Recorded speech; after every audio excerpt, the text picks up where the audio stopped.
Today is Good Friday, and I've always found it interesting that we call it Good Friday. It's only because of our perspective that it is good. See, you and I, we live in a post-Easter world. We know what is coming on Sunday, but the truth is it's Friday. And Sunday is not here yet. And so today what I want to do is invite you to stay in Friday for just a moment. Let's take some time to remember what happened to Jesus on Friday. On this Good Friday, Jesus is betrayed by one of the 12. One of his closest friends will deny him 3 times. And before the end, most of his disciples will desert him. He is arrested and sent back and forth between the Jewish religious elite and the Roman Empire. Jesus is tortured, he's condemned to death, and then crucified on a cross.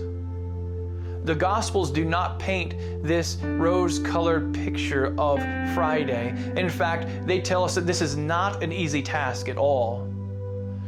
What we find is Jesus on the cross quoting Psalm 22. He cries out, my God, why have you forsaken me?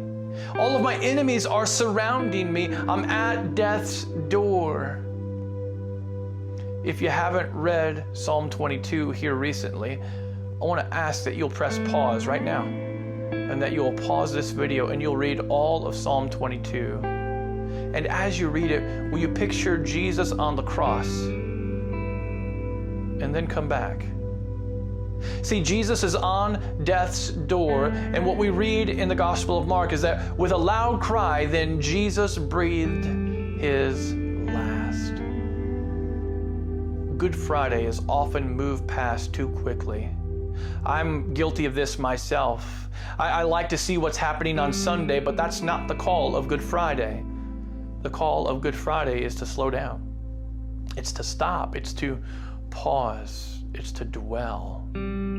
It's a call for us to fully understand the cost of our redemption. Without the painful, suffering death of Jesus on the cross, you and I have no hope, church. We just wander aimlessly through this life.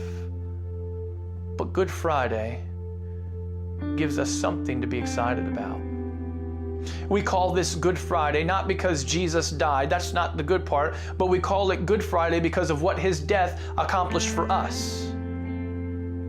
Jesus on the cross paid our penalty for all of our sin. He took upon himself our death. He paid it all for us. That is what is good. As Friday ended, Jesus was put into a tomb. Imagine yourself as a disciple. How would you have felt if you had followed the one you thought was the Messiah, and now you've seen him mocked, beaten, condemned to death, and crucified? And now he's being laid in a tomb. So today, the invitation for us is to join Jesus in the tomb, to go inside and to kind of see that last sliver of light fade away as the tombstone rolls across the entrance. We're now in darkness. And the only thing we can do is trust that salvation will come. Today, allow yourself to feel the weight, the pain of sin and death. Take a moment to reflect on how sin and death have wreaked havoc on you and those around you. Will you confess today in how you have been complicit in putting Jesus on the cross and in the tomb?